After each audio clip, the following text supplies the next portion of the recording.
Welcome to stages of the flipped classroom. I'm Jared Johnson. Leon Marsden was with me. We're going to be looking at the stages of the flipped classroom. We're going to cover each models. Now, originally we had the traditional classroom. Teacher teaches to the front, students listen. Problem you've got is if you have one student who puts up their hand, I need to stop and make a decision. Do I teach the one student or do I teach all the students? This is regardless of the pedagogy and the teacher techniques, the teachers are basically working 100% of the time, and the students are working between 0 and 100, depending on the level of what's going on. It's mostly dependent on write, remember, recall for this style of teaching. Now, that's not taking into account if you've got an advanced skills teacher or a highly accomplished teacher who's using discussions and so on in the class. The next one is the ICT Supported classroom. In this case, the teacher has actually made the effort to make a PowerPoint and pre-record their lesson, and is now placing it on the front board. Now, this could, as I said, it could be a PowerPoint, it could be a video, a podcast, or so on.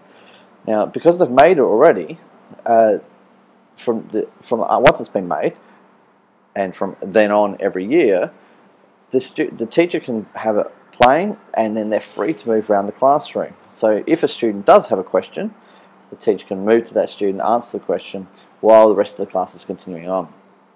The students are still moving in a lockstep pattern. No student has control, so everyone has to learn at the same pace. However, in this case, I'd say the teachers are working about 20% of the time, students are working about roughly around 100% of the time. Again, still write, remember, recall.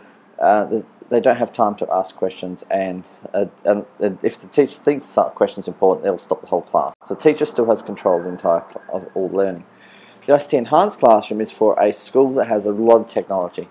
So in this case, I've moved the videos from the main screen to the student screens.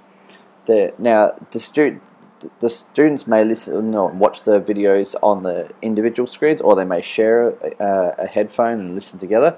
But the students now have control of the learning. They can pause, they can play, they can rewind and play back, work in groups. And again, if a student has a question, the teacher can go and help them out. In this case, teaching is going to be a lot more interactive because the students can pause and ask questions to get clarification. What I tend to see is students will actually pause and ask clarifications from the partner before they ask help from the teacher. So here we've got the teacher working about 40% of the time, and students are still working 100% of the time. We're still the fact that the students can pause and replay and ask for clarification is the real big step here. Once you've actually devised your videos that you're going to listen to or watch, the question is then, well, students are just sitting there doing their passive learning in the class, and then we send them home to do their homework. So that's when we get to this flipped classroom idea. Flipped classrooms, I'm not fussed about that. But this is the next step. So I'm at step 4. Now, I'm going to get the students to do their work at home, their homework or out of class work or assignments. Who's the best person to help them? Generally, they're asking for help from their parents, but the teacher is the best person to help them. So why not get the passive learning to happen at home and the actual learning and interactive learning to happen at school? So the teacher's the main authority. So it means now the teacher is working a lot harder, because now they can actually do direct activities, checking work, helping with questions. So the students aren't as busy, in a sense, with watching videos at school. They've done their videos at home. So teachers working about 60% of the time. Student load goes up to about 100 plus because they're actually watching the videos at home, plus their class activities. The advanced flipped classroom is once you've made all your material, well, why do we actually make students go through the work individually, step by step? You know, we'd like to do that, but we actually treat them as 30 students or 20 students have a big class, 30 students all in the one area. And each lesson we move on to the next thing. So it's a lockstep. I'm sorry for the students that are poor. You didn't understand yesterday's lesson, but we need to keep going on. And I'm sorry for the students who are outstanding. You have to wait until tomorrow before we can do the next lesson. If you have all your lessons laid out, then the students, once they complete material, can move on to the next piece of material. Students that are struggling can spend time doing it. You can use question banks to assess their learning. Work in groups, so they're actually working on tasks, and the students, depending on where they are in the year, can draw from different materials to answer those tasks. So now teachers learning working about 50%. The videos are already recorded because you've done it the previous year, but however it's slightly harder because the teachers have to know all the material, not just the next page or the next video. The students are working 100%, but they're engaged at their own level. As students work on their own pace and level of difficulty, advanced students aren't held back. The strugglers are given a chance to learn and understand at their own pace, rather than forced through from year to year. And finally, the vertical classroom, and in this case you actually see it looks almost like the first one. The students can't learn at their own pace. If I've got a student who's outstanding in maths, they're locked into their year level. Now, if you have a school that's set up where students can move through all the material at their own pace, then you would actually have a really outstanding student who's in year 11 maths when they're in year 9. However, you might also have a struggling student who in year 9 is working in year 6 work. When the students are coming into class, they're actually working on group work, so they're actually working socially and developing, you'd call it social constructivism, to actually get to develop the subject knowledge. So we're actually back to almost the beginning, where the students are working on their own thing. They're all developing their stuff, and it's more tailored to their own learning. Now, keep in mind, I'm not discussing at the moment any way of doing interactive stuff in the classroom. That would be a whole other lecture. All I'm saying in this lecture is how to move through the different things. So the question is, where are you? Are you a traditional, ICT supported, ICT enhanced? Have you already started flipping, or have you gone for the whole year or whole school approach? I've not seen schools that are doing this yet for part 5 and 6. I've seen a lot of people who are doing the flipped classroom. Really what we want to focus on is how do you get from 1 to 2?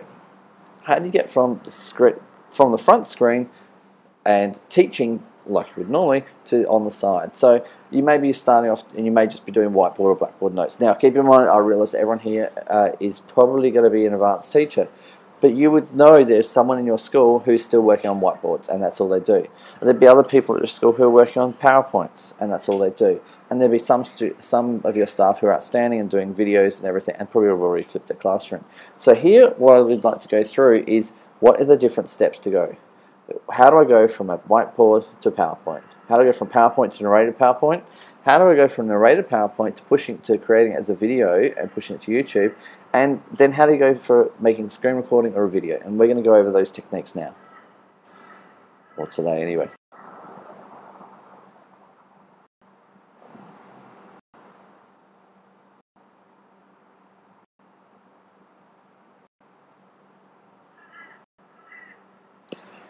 So here we have a podcast smash. We've discussed what you have seen in the previous videos is how to develop videos for your classroom, but then the question is, do you need students? Can students do their own videos? If students are doing their own videos to make the material, that really takes a lot of pressure off the teachers. So there's a couple of ways you can do this. One way you can do it is to get the students to be creating the content that's going to be used for the class. So I might get student 1 and 2 to get together and make the video for this lesson. Then they can make it prior to the lesson, or they can make it after the lesson. And they'll have 3 and 4 make the next video, and 5 and 6 make the next video. And so it's all builds up a student repository of all these videos. The good thing is you're actually training them how to make podcasts. You're giving them these learning tools, and it means they can actually get used to doing it. Another way you can do it is you have a topic that you want the students to assess. In this case, I call it a podcast smash, a bit like the old face smash from the original bad thing in Facebook.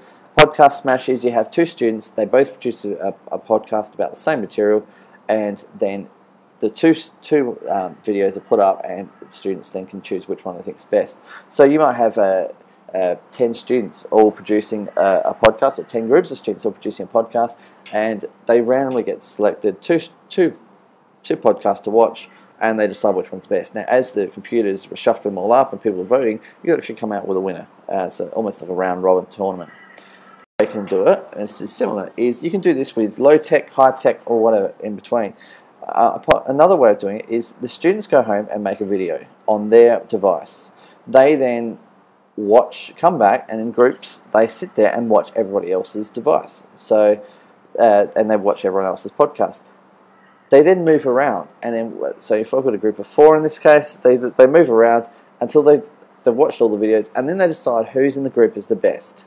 So here I've had group 1 and group 2 have each decided which one is the best for their group. They would then switch devices or switch tables. So then they can decide which is the best out of both tables. This is again like the podcast Smash, but it's without having to use all the technology for it.